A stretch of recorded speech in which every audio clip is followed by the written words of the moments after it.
un truc sur les autres films de Sean Levy. Et un truc qui m'intéresse, moi, c'est la description de l'Amérique comme une sorte de grand parc d'attractions.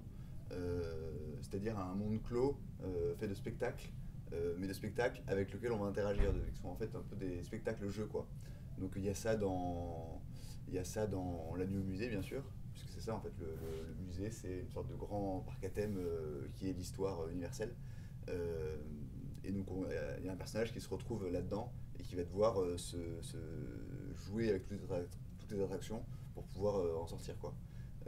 Et on a ce côté-là aussi je sais pas si vous avez vu Date Night. C'est un film, c'est une comédie romantique un peu à tendance burlesque.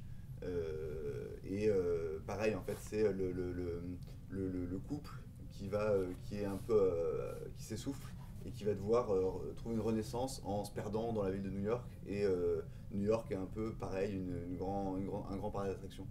Et il y a ce côté-là aussi dans un film qui s'appelle Les Stagiaires, autre grand film.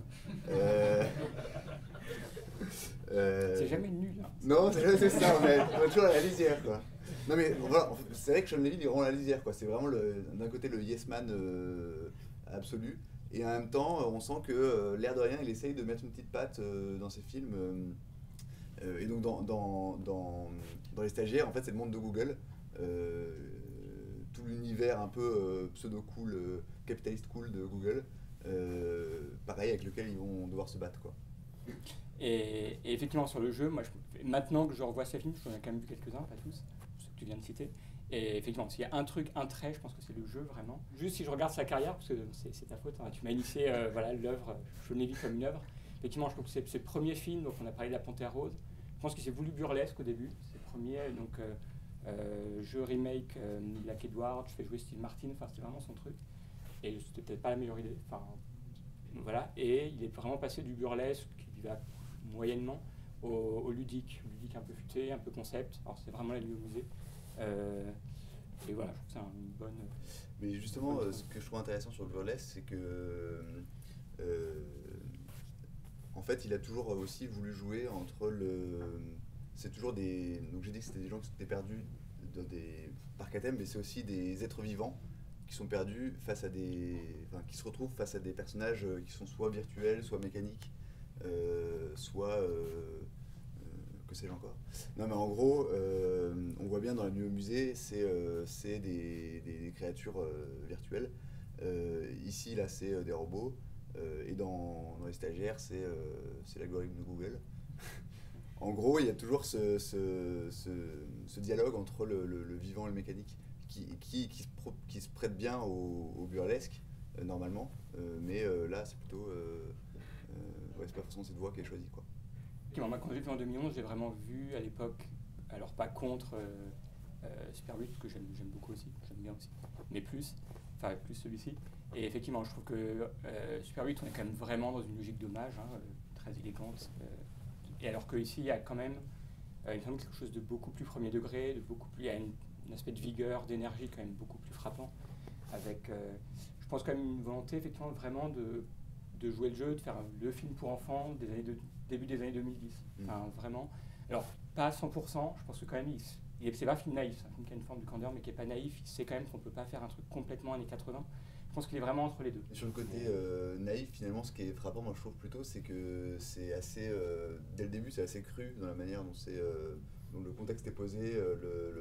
Le père cruel qui veut vendre son fils, et le fils qui est lui-même un des pires sales gosses que le cinéma ait jamais vu. Et voilà, du coup, ça, je trouve que c'est intéressant parce que c'est un film naïf, mais qui part d'un contexte assez abrupt au départ, quoi. Oui, je suis d'accord. Effectivement, moi, c'est un aspect que j'aime beaucoup, effectivement, la cruauté dans le père. Et ça, effectivement, je pense que c'est un autre aspect de 2010, c'est on sent que la série est passée par là. Il y a quand même eu quelque chose une forme d'anti-héroïsme dans les séries, on va de plus en plus loin, dont les personnages sont de plus en plus cyniques, sans scrupules, etc. Je sais pas, il y a mis l'exemple, mais House of Cards, des trucs ne serait-ce que des heures par rapport à ce qu'il y avait 3 ans avant, encore 3 ans avant, 3 ans avant, donc il faut aller un petit peu de plus en plus loin. Et là, je trouve qu'il y a un petit peu ça. Alors, c'est sans le côté un petit peu malin qui s'affiche, regardez ce qu'on va, c'est très tranquille, mais effectivement, il l'abandonne, il le vend, enfin voilà, c'est dit très tranquillement. Et ça fait partie du truc quand même, effectivement, ouais, il y a ouais, assez cruel. Enfin, cruel, c'est pas le mot, mais assez ouais, anti-héroïque. Il y a quand même une dimension de science-fiction adulte qui joue. Apparemment, il vient de la nouvelle de Matheson, donc je ne connais pas très bien, mais enfin, qui pour les amateurs. Et il y a cet aspect-là. On sent quand même, il y a cette volonté d'une anticipation assez sérieuse. Voilà, le monde, c'est plus les humains qui boxent, c'est les robots, tout ce que ça implique. On sent qu'il se pose quand même un certain nombre de questions sur ce monde de micro-anticipation ou d'un aujourd'hui un petit peu altéré. Alors dans ces univers un peu contrastés, il y a quelques scènes avec des écrans partout, mais il y en a d'autres où c'est un peu rusty toujours. Enfin voilà, on sent qu'il se pose quand même des questions sur. Il s'amuse sur à quoi ça pourrait ressembler ce monde très légèrement altéré. Et ça, c'est l'aspect science-fiction adulte. Et par ailleurs, il y a un côté film pour enfants qui est vraiment assumé. Voilà, j'aime bien qu'il y ait ces deux. Je trouve qu'il c'est un film très équilibré, très élégant de ce côté-là. Dans les références, on pense aussi à un film qui s'appelle Over the Top, avec Sylvester Stallone, qui fait des bras de fer. Voilà, c'est ça en fait, ça fait penser à Rocky et aussi à un ersatz de Rocky qui s'appelle Over the Top. C'est Stallone qui fait des tournois de bras de fer. Et qui, pareil, se retrouve avec son fils pendant un trajet, un été ou je sais plus quoi, mais dans un grand truck aussi, un grand camion. Et pareil, il va renouer avec son fils, etc. Mais c'est beaucoup moins bien créé le style. Si, juste sur le rapport au jeu et aux mécaniques, il y a quand même un peu un discours, je trouve, dans le film. C'est assez basique, hein, mais c'est le mécanique qui est par télécommande, quoi, et celui qui est qui imite l'homme en fait. Et il y a aussi un peu, en fait, c'est sorti aussi la même année que Tintin de Spielberg, et on se dit que finalement finalement ce que décrit le film, c'est la performance capture, quoi. C'est le fait que la performance capture, c'est du virtuel, mais ça permet de retrouver une vigueur du geste qui est dans le réel, quoi. Et je trouve que le film, il recherche aussi pas mal ça, quoi. Il recherche pas mal l'étincelle dans quelque chose qui est tout balisé, et il essaie de retrouver l'étincelle éteinte, quoi.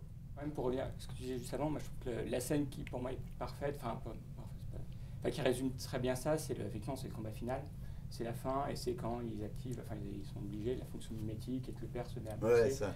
Parce qu'on pourrait imaginer le très mauvais film, le film très ringard, on aurait pu imaginer que le père lui-même remonte sur le ring à un moment donné, le truc un peu, très lourd, je pense, le truc je sais pas si la comparaison est très bonne, mais dans l'avant-dernier James Bond, il y a un moment comme ça où on balance la technologie, on prend les vieux fusils de chasse, on le fait à l'ancienne, et puis les personnages le répètent, on y va old school, donc c'est quand même très lourd. Donc il fait pas ça, il est quand même suffisamment, mais quand même il se indulge, c'est tout ce que je trouve. Effectivement, donc il fait les gestes, il fait le truc, il retrouve quand même cette voilà. Et puis même à ce moment-là, le personnage du japonais qui est un petit peu ridicule, mais à 85%, mais à 15%, Philippe semble dire qu'il retrouve aussi un truc de lui un peu plus jeune, il prend les manettes lui-même, quoi. Il y a un truc, on retrouve le truc. Et effectivement, ça j'aime bien cet entre-deux. Et effectivement, quand même, il y a un retour de l'humain quand même. C'est un film très chaleureux malgré tout dans ce côté-là par rapport aux machines. Et voilà.